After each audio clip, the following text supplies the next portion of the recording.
Well, welcome to Camelback Conversations. My name is Cole. I'm our discipleship pastor here at Camelback Bible Church.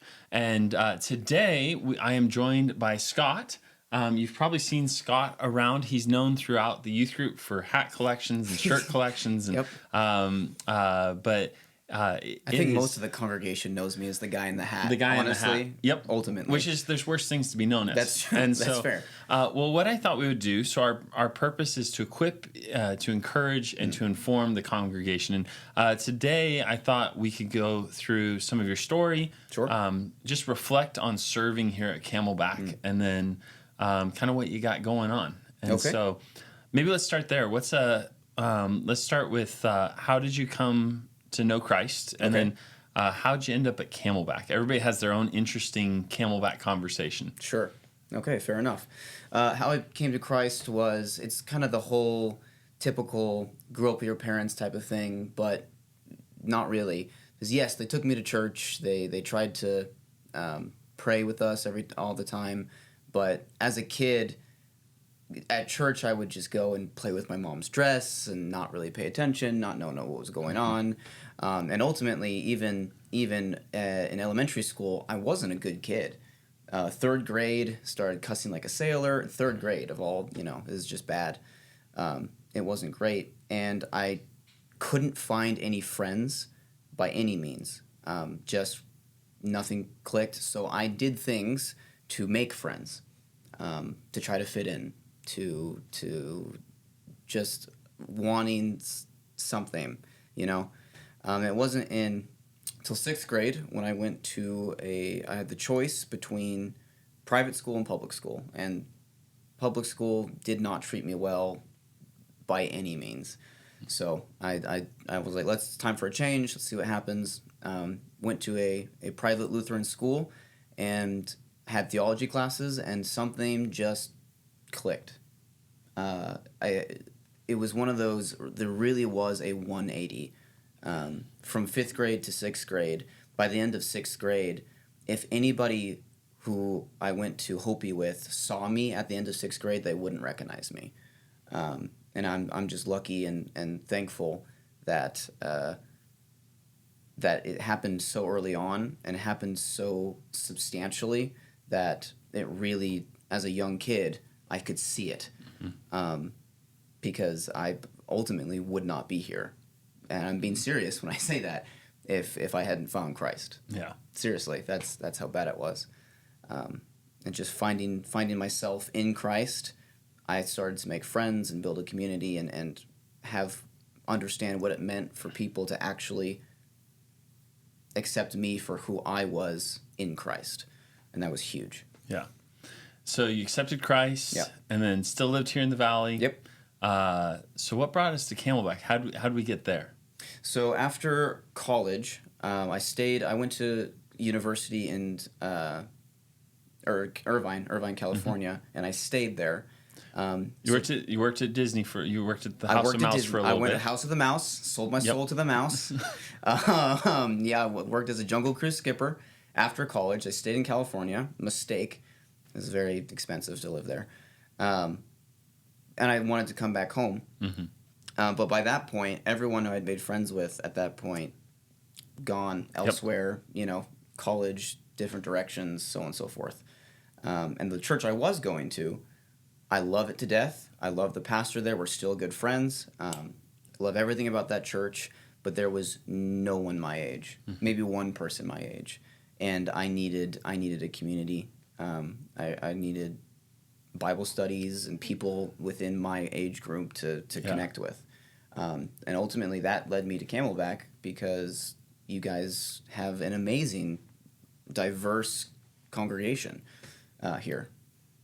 And so when did you come to Camelback? Because I think you were here just before I got here. Yes. December of last year? Two years ago. I think you've been 2 years. Yeah. 2 years. So 2 years ago, December. Cool. Yeah.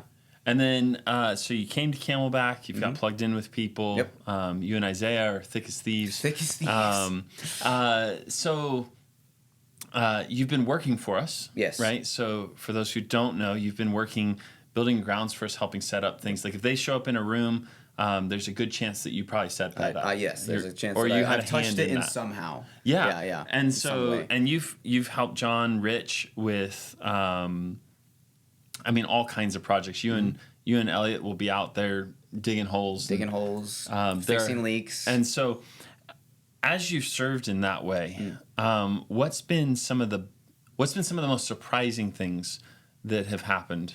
Not necessarily just like, oh, we didn't expect a water leak there. Yeah. But like, how has that impacted your growth in Christ? Just getting to serve that way and getting to be involved in that way. Well, having my place of work being a place of like-minded believers. Yeah. It's one of those things where if something is happening, I can go into work and say, "Hey, I need prayer for this." Yeah. And that's huge. I know a lot of people, the job I'm going to, is not necessarily going to be able to do that. Right. So it's community is such a huge thing for me, because it really does. We're meant to do this together.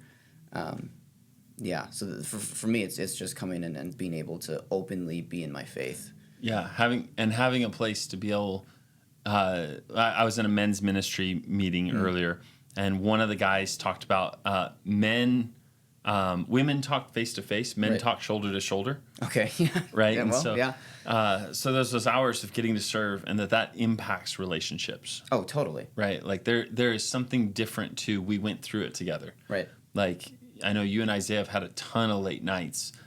We get done with youth group. We tore the FLC all apart. We did our thing, and then you guys come in on the back end and put it together for Sunday morning. Yep. And the hours that are forged over serving, or the friendship that's forged over the hours of serving. Right. It's hard to replace that. It's hard to replicate it's that. impossible. So it's really a blessing ultimately.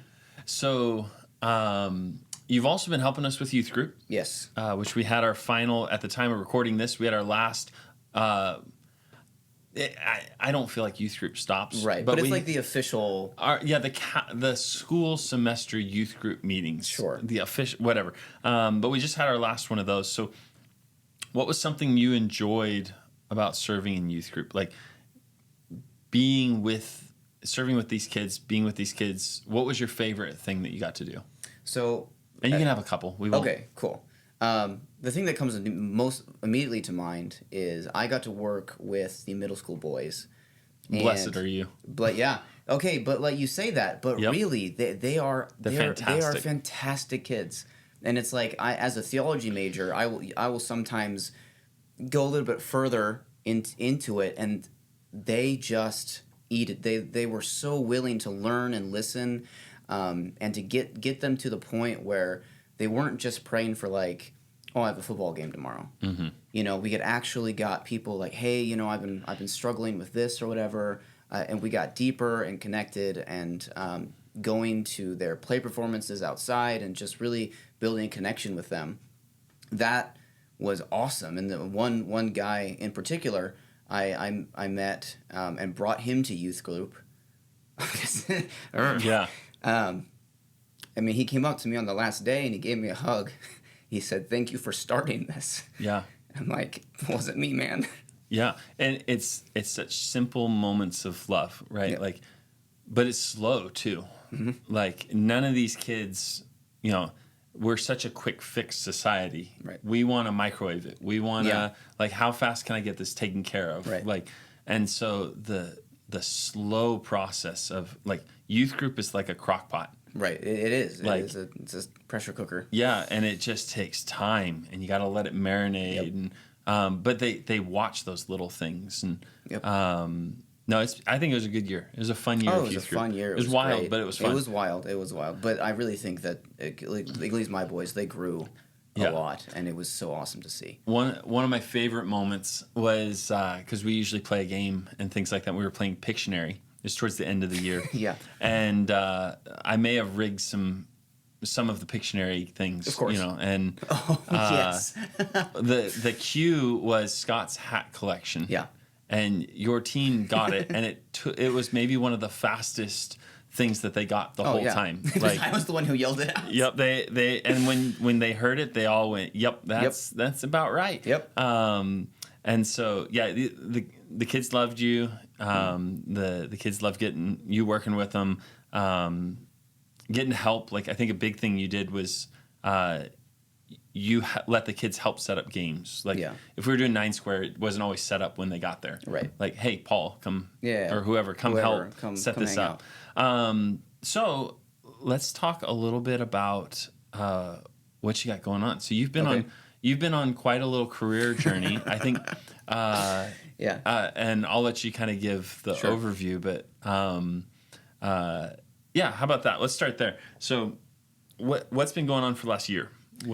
So as you've been working here, what's been going on the last year? So I have been in the very long process of becoming a Customs and Border Protection officer.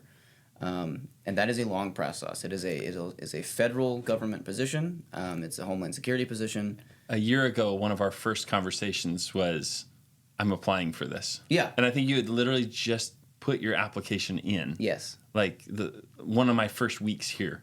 I think, honestly, probably about that. That makes sense. And it was just a long, pretty grueling process of tests and I mean everything: written tests, physical tests, medical tests, polygraphs, or polygraph, all sorts of craziness, and a lot of waiting. Yeah. So, what's been, as you've gone through, and we won't necessarily talk about like job things, right? Or the application process, but what's been something that everything we do in life is we interact with through our faith, right? There's no such thing as like I'm going to completely separate my mind from my spirit. Like that's just, so what's something that through this process, what's something that God taught you about yourself? And maybe what's something that God, he taught you about yourself, and then a way that you saw his goodness through the process. Okay. Because it was a long process. It was a long process, and honestly, patience is kind of the main thing there. My grandma continues to tell me that if it was her, she would have never had the patience to get through this. It's like the meanest thing we can pray for somebody. Right. Yeah, seriously. Like, I pray that you get patience. Yeah. Dang it. No, man. Now you're gonna have opportunities. You're gonna have opportunities to be patient, and that has been something that it kind of, I've always known that I've been more patient, but it let me know my limit ultimately, because there was a limit and I hit that limit. I did a couple times. And it was, and so what I learned about myself is my limit on what I need to work on specifically in patience, and really how to trust him in that patience throughout it, even though you don't know what's happening or what's going to happen next. Which leads me to your next question, which remind me exactly what it was. His goodness. How did you see his goodness? His goodness through this process. As Cole said, probably in this office, I there was a couple breakdown moments of just like, I don't know what's happening. I don't know what's going to happen. I don't know where I'm going, because you don't know. You have to be eligible for relocation. And if you take it, for me anyways, now that I have taken it, it is a complete reset. Where I'm going, I don't know anybody. I don't know churches. I don't know a soul there, out in the middle of nowhere. Yeah. And that's scary, ultimately. And his goodness is just there and present in the community that he can build. Because I see it here at Camelback. It's only been 2 years, which sounds like a long time, but it's not. Yeah. It's not at all. It's a blink of an eye. And the community that I have here is better than I could have ever imagined or dreamed. And knowing that he can do that helps me continue to go, to be confident in him, to trust him as I'm hitting the reset button. Yeah. Going somewhere where who knows what's going to happen. Yeah, and that brings up an interesting conversation of, when you do move, because we all want to stay in one place. Right. Right. And as somebody who's moved both coasts and up, down. Sure. Right. I've got a plus sign right now across the U.S. Awesome. But like you hope to stay in one place, but the Lord can do all kinds of things. Kinds of things. There's a huge difference between in how we set our priorities, right? So like thinking about as you're getting ready to move, are you running from a place? Are you Yeah. like, what are you doing? And as you go to a new place, what priorities do you have going, right? Right. And like I was super encouraged because one of our first conversations you brought up was like, help me find a church. Yeah. Like you're going to a place that you don't know and so like I need to find a church, and I think that's such a different orientation for us. Sure. And it's a life orientation we should have. Is I have all these things going on, yes, but my faith has to be first. Has to be first. Which means my faith community has to be a priority. Right. Like church cannot just be I'm moving there and we'll figure it out. Yeah. Like it should be I'm moving there, like God's moving me for a job or something like that.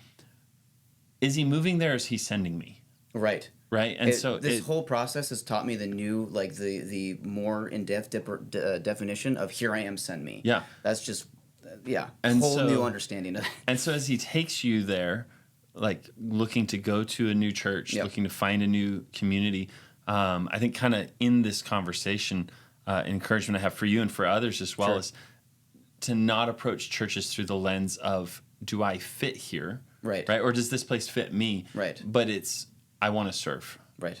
And Lord, give me an opportunity to serve. I want to serve you. Yes. And I want to serve you through your people.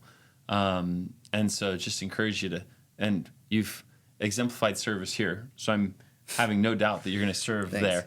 And that's not that's new. Yeah. That is coming That's here. Holy Spirit. It's the coming here and like being able to bring like the young adults together to go on hikes and do stuff, because serving when it comes to like feed my starving children or doing Bible studies, all very important, amazing, need to be done. Yes. But I think it's so also important to just be in community with each other, whether it's hiking. We went to, I'm sunburned currently because we went tubing yesterday with like a bunch of the young adults, and we were just there and it was great, and just building that community so that when it gets to into the Word and the Bible, you can more genuinely be there and be vulnerable with these wonderful people that God placed in your life. Yeah. So as we kind of wrap things up, I want to give you the opportunity to, what would be a word of encouragement you give to your brothers and sisters at Camelback? We're going to miss you as you go, and we're going to be praying for you. But what's a word of encouragement that you'd want to give to your family at Camelback? Continue to be just an amazing, biblically sound community. Ultimately, it's the reason that I felt so comfortable here to be able to open myself up and serve and really get into all these different places was because day one, I knew no one. I walked in, hey, my name's Scott. Nice to meet you. What's your name? Oh, well, my name's Scott. Well, Yep. thanks. Oh, come over to my parents' house. We're doing a little get together after church. Oh, sure. Why not? I've never been here before. Yeah, come on by. Come hang out with us. Just keep doing that, because that at least in my case gave me the comfortability to do that with other people and really become a part of this wonderful community.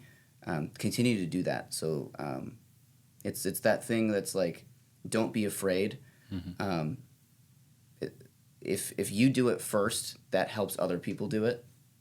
That's been a big thing for me. It's just like, I know that these things are scary. If someone else sees you do it first, then that'll help other people be like, okay, no, I can do that. And you guys did that for me here when it comes to building community and being willing to serve. So that would be my encouragement, is to continue to do that, because Awesome. it matters.